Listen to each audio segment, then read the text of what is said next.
Kapan negeri kita ini menjadi negeri yang kaya? Pemerintahan Bapak Prabowo akan berbagi kehidupan para hakim.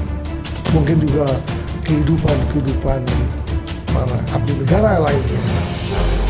Ini bukan janji, kata Bapak Prabowo.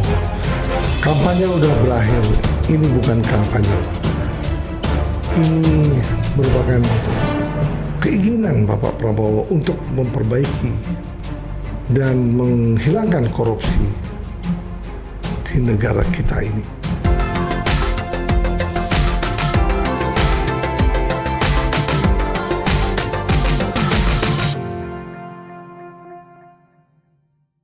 Selamat siang, kembali lagi bersama Mr. Puisi Live.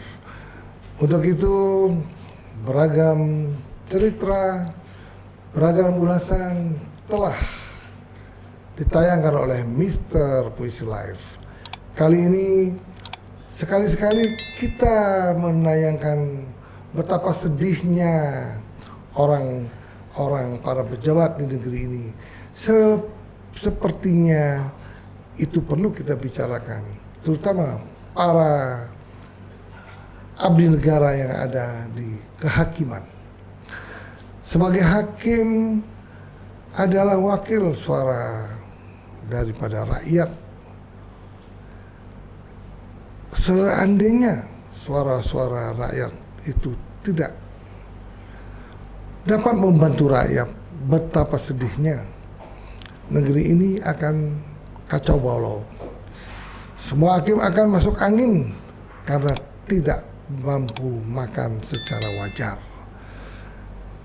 Kemungkinan juga bisa kelaparan. Kalau konon katanya gaji hakim ada yang 2 juta rupiah per bulan.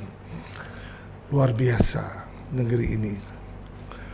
Kalau ini yang terjadi, kapan negeri kita ini menjadi negeri yang kaya? Sekarang masih jauh dari kenyataan.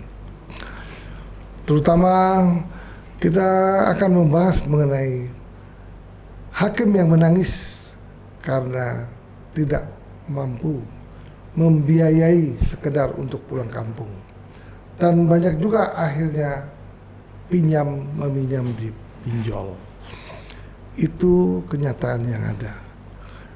Negeri kita masih miskin sekali. Jumlah hakim yang puluhan ribu juga bisa kita katakan miskin karena gajinya sangat rendah. Di lain pihak, gaji para bankers, gaji perusahaan-perusahaan konglomerat, eksekutif mampu hidup sangat layak di negeri ini, tetapi jumlahnya tidak banyak. Sangat menyedihkan sekali bila kita mendengar para hakim itu sampai menangis lirih tanpa ada yang peduli semenjak puluhan tahun lamanya. Ketika Bapak Prabowo menjadi presiden yang terpilih 2024 bulan Oktober ini, kembali ada angin segar untuk para hakim yang kita hormati. Coba kita lihat, seandainya ini tidak dibahas oleh Bapak Prabowo, maka negara ini akan masih jauh dari apa yang dikatakan negara yang bersih. Kini dengan tanggap pemerintahan Bapak Prabowo akan memperbagi kehidupan para hakim.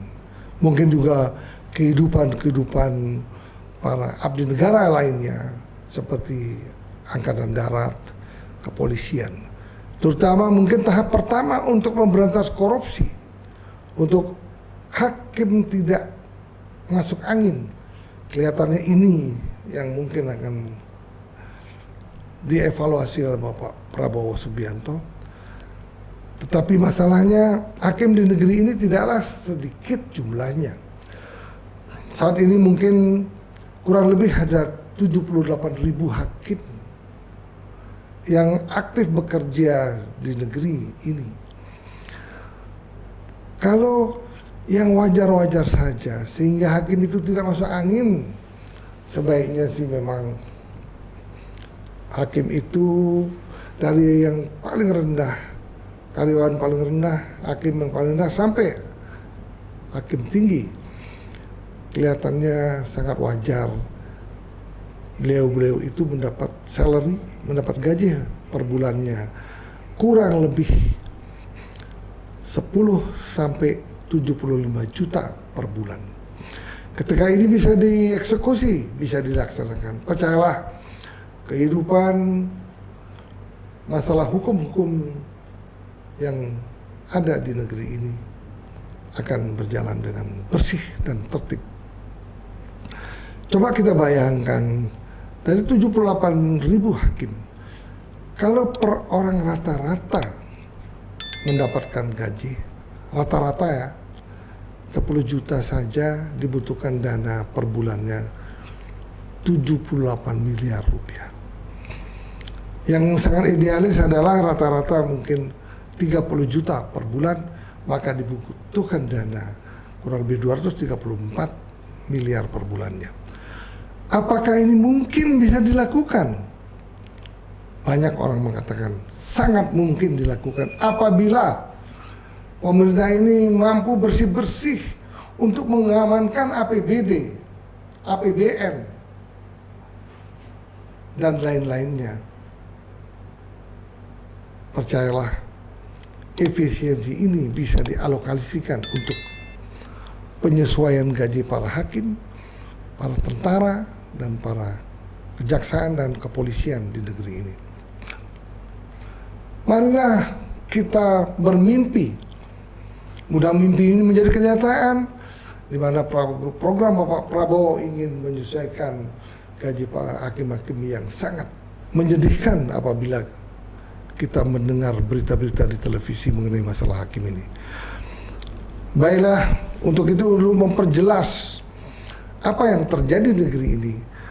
Mari kita tonton berita yang ada di televisi, di mana DPR mengundang para hakim untuk mengetahui secara jelas gambaran apa sih yang terjadi di para hakim itu sendiri. Mari kita lihat pidato Bapak Prabowo pada saat rapat DPR tersebut.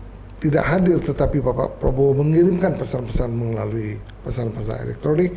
Mari kita dengarkan.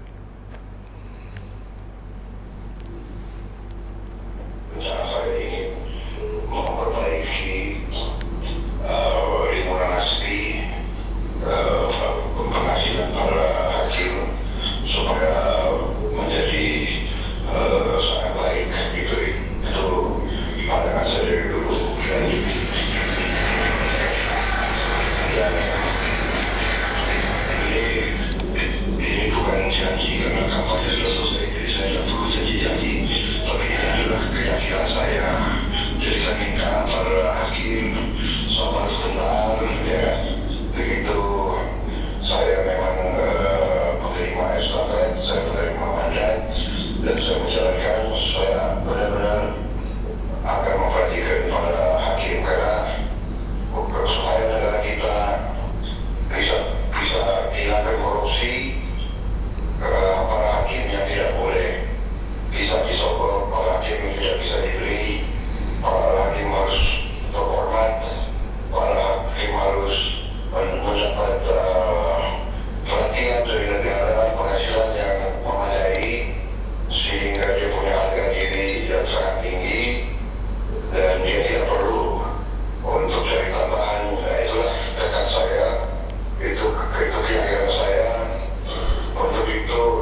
Prabowo Subianto menaikkan kesejahteraan para hakim setelah dilantik menjadi presiden disambut gembira oleh para hakim yang mengikuti audiensi di DPR RI.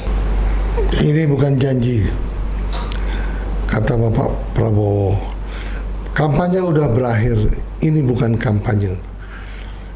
Ini merupakan keinginan Bapak Prabowo untuk memperbaiki dan menghilangkan korupsi di negara kita ini. Satu-satunya cara adalah memperhatikan nasib dan memperhatikan kehidupan tentunya para hakim yang sangat bermanfaat bagi negara ini. Negara ini perlu hakim-hakim yang kuat. Apabila dia sudah cukup makan, percayalah masih banyak hakim-hakim yang mempunyai idealisme yang tinggi. Dan dia pun akan mengabdi secara baik apabila mereka diperhatikan. Tentunya kalau masih ada juga hakim-hakim yang nakal, Bapak Prabowo sebagai pemimpin yang sangat tegas, dia akan memberikan hukuman juga yang sangat tegas. Maka diperlukan memang saat ini pemimpin yang berani dan tegas. Untuk itu, marilah kita dukung semua program pemberantasan korupsi yang telah diprogramkan oleh Bapak Prabowo. Betapa negeri ini negeri yang sangat kaya, tetapi kok negara-negara yang kemerdekaannya masih baru bisa mengalahkan negara Indonesia yang lebih dulu merdeka. Coba kita lihat Vietnam, dia sudah lebih hebat daripada kita. Kenapa demikian? Karena program awal yang dilaksanakan oleh mereka adalah masalah-masalah korupsi. Apalagi di Singapura kita lihat. Percayalah bahwa Singapura itu bisa hebat. Dia awalnya memang seperti program yang akan dilakukan oleh Bapak Prabowo. Ketika Lee Kuan Yew berkuasa, yang pertama dibenahi adalah menaikkan taraf hidup yang layak para hakimnya. Dan luar biasa besarnya gaji yang diberikan oleh pejabat Singapura pada saat itu. Sampai dicemooh begitu hebat saat itu. Tetapi nyatanya keberanian, ketegasan untuk mengambil sikap untuk menaikkan gaji para hakim di Singapura, kita lihat sekarang Singapura menjadi negara yang sangat kuat dan sangat berani memberantas korupsi dan berani memberikan hukuman yang seberat-beratnya. Itu jadi kita perlu harus mengikuti negara-negara lain telah maju di mana mereka telah berhasil membenahi gaji terutama di kehakimannya. Bapak-bapak, para hadirin sekalian, untuk lebih memperjelas lagi, marilah kita lihat apa yang dikatakan Bapak Prabowo dalam rangka pemberantasan korupsi. Silakan menonton.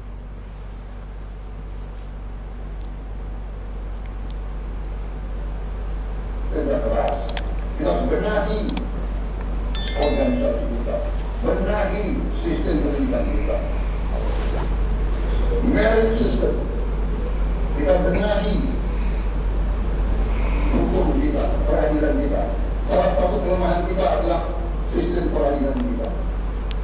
Benar, para hakim kita perbaiki kualitas hidupnya. Bikin hakim-hakim kita kuat, tegar. Kita beri kepastian siapapun bahwa sistem hukum Indonesia akan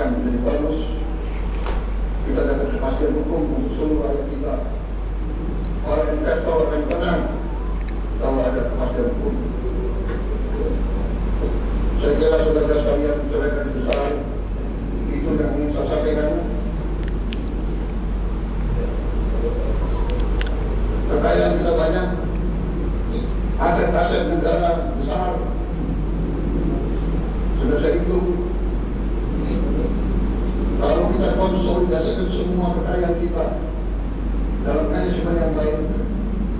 Mungkin kaget, jangankan orang lain, kita juga kaget betapa kayanya kita.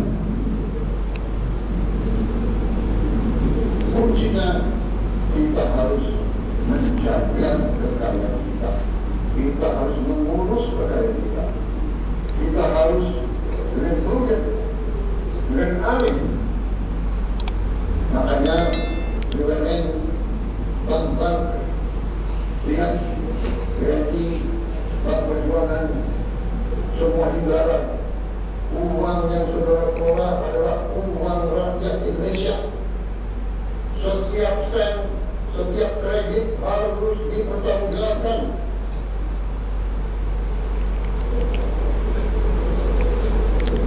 Insya Allah kita akan berhasil. Wassalamualaikum warahmatullahi wabarakatuh. Demikianlah tegas Bapak Presiden Prabowo Subianto untuk menjalankan programnya beliau untuk memberantas korupsi. Beliau katakan bahwa semua kredit harus dipertanggungjawabkan oleh BNI. Artinya memang bila ada pengusaha-pengusaha yang masih mengemplang kredit-kredit di Bank Indonesia, di perbankan Indonesia ini, tentunya harus mempertanggungjawabkannya. Harus jangan menunda-nunda pembayaran kredit ataupun membekukan pembayaran kredit dengan menggunakan kekuasaan misalnya. Ya mudah-mudahan karena negara ini membutuhkan dana besar, maka pengelolaan uang negara tentunya sangat dibutuhkan. Dengan program Ibu Sri Mulyani, saya sangat mendukung sekali. Ketika sekian puluh tahun lamanya negara kita tidak mempunyai neraca, tidak tahu berapa sih aset negara ini. Tapi nyatanya sekarang sebelum peralihan presiden yang baru, Ibu Sri Mulyani itu udah memiliki neraca negara, sehingga mengetahui berapa aset sesungguhnya yang dimiliki oleh negara, berapa hutang yang dimiliki oleh negara. Tetapi tentunya di dalam neraca itu pasti aset-aset negara itu, belumlah aset-aset yang ada di perut bumi. Mungkin aset-aset yang terlihat lah di atas bumi.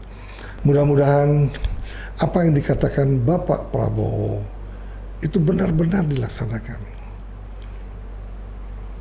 Bapak-bapak menteri, para abdi negara lainnya, marilah dukung program Bapak Prabowo sehingga program negara ini untuk menjadi negara maju dapat tercapai dengan sukses. Marilah kita termenung sejenak, memikirkan betapa cita-cita luhur yang bersih yang telah dicanangkan oleh Bapak Prabowo itu mampu didukung oleh masyarakat Indonesia. Bagi para yang nyinyir-nyinyir, belum apa-apa sudah nyinyir, mari kita lihat 100 hari ke depan apa yang akan dilakukan Bapak Prabowo Subianto. Bapak-bapak, ibu-ibu, jangan bosan-bosan menonton Mr. Pushi Live, karena Mr. Pushi Live akan selalu menjanjikan berita-berita yang positif dan sangat berguna bagi bangsa Indonesia. Tapi jangan lupalah subscribe, follow, dan share Mr. Pushi Live. Semoga berguna bagi Anda sekalian. Bye-bye.